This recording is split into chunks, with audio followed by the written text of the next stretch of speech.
Perhaps you've heard about the Shed, the sports, hospitality and entertainment district that the city and the province is pursuing for downtown Winnipeg. To break it all down for us, I'm standing here with Kives, Free Press reporter. Bart, what is this all about? Well, a shed is really just a concept right now. Centre Venture, Winnipeg's downtown development agency, is thinking about the idea of a sports, hospitality and entertainment district for downtown Winnipeg. Well, what that means is not to create necessarily new things, to take what's already here and declare an 11-block zone. We're here by the Burton Cummings Theatre. It's where Burton Cummings lives. No, I'm just kidding. It's where Burton Cummings has performed, named after him a few years ago. But the dealio is, you attach this, MTS Centre, Winnipeg Convention Centre, and a few other areas, and you declare it something called a tax-increment financing zone, or TIF zone. And so a TIF zone would be? Well, tax-increment financing is a complicated mechanism, but I'll just break it down simply. You take an area that is either blighted or underdeveloped.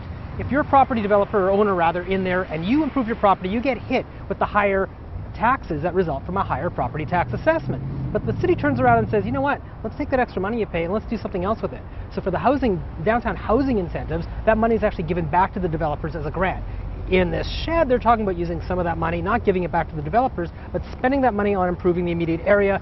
All right, so what are some of the main, buildings that are encompassed by this shed? Primary building is the MTS Centre.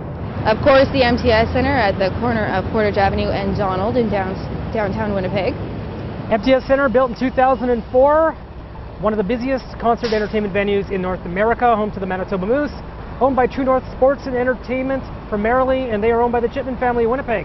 Chipman family also owns something called the Longboat Development Corporation, and they are working on an entirely different project right across the street. All right, and so what can we expect to see happening there? Well, what you see right now is the MTS Exhibition Centre. This building is owned by Centre Venture. A building nearby is owned by the Forks North Portage Partnership, and Longboat owns 3 other buildings on this block. Altogether, they're assembling land for a large commercial development that could include a new hotel, a commercial building with retail, and office space, and possibly a 400 to 500 stall parkade. So Bartley, what else does this sports, hospitality and entertainment district encompass? Well, another thing right nearby is the Metropolitan Theatre. And so by the Metropolitan Theatre, you mean that boarded up building over there? That's correct. Metropolitan Theatre, owned by the Canadians Corporation, the Canada Corporation, the hotel chain. They purchased it a couple of years ago from Centre Venture, and they have been talking about fixing it up. They haven't done so yet. They've done a little bit of exterior and interior work, and they're waiting for, well, the confirmation of funds from various levels of governments to help convert this into a building that will actually be in use. So this would be yet another component in the sports, hospitality and entertainment district. Along with MTS Centre, though, the other huge major component is the Winnipeg Convention Centre. When it was built, it was one of the biggest, actually the biggest convention centre of its kind in Canada. Now it's in competition with many other convention centres across Canada. And it wants to build and expand across the street right over here to encompass the area that around it, but it needs a means of doing that. How does this fit into the whole pie? Well, it's possible some of the funds could be redirected into the convention center.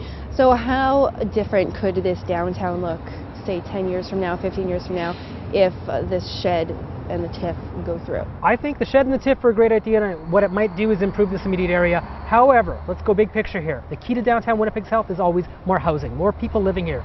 Without people living downtown, you don't get the businesses that come to serve those people. Downtown Winnipeg is immense. It is very, very large for a city of approximately 700,000. Without more housing, well, you don't really have a thriving downtown. So while this shed is great for this immediate area, and while the work that Centre Venture has been doing on Main Street is great for Main Street, the reality is downtown doesn't work unless downtown becomes more dense, and that is a much bigger ball of wax. All right, Mr. Kives, thank you again for unleashing your wealth of knowledge for our Tanya, benefit. my pleasure. Thank you so much for watching. For the Winnipeg Free Press, I'm Tanya Cohet.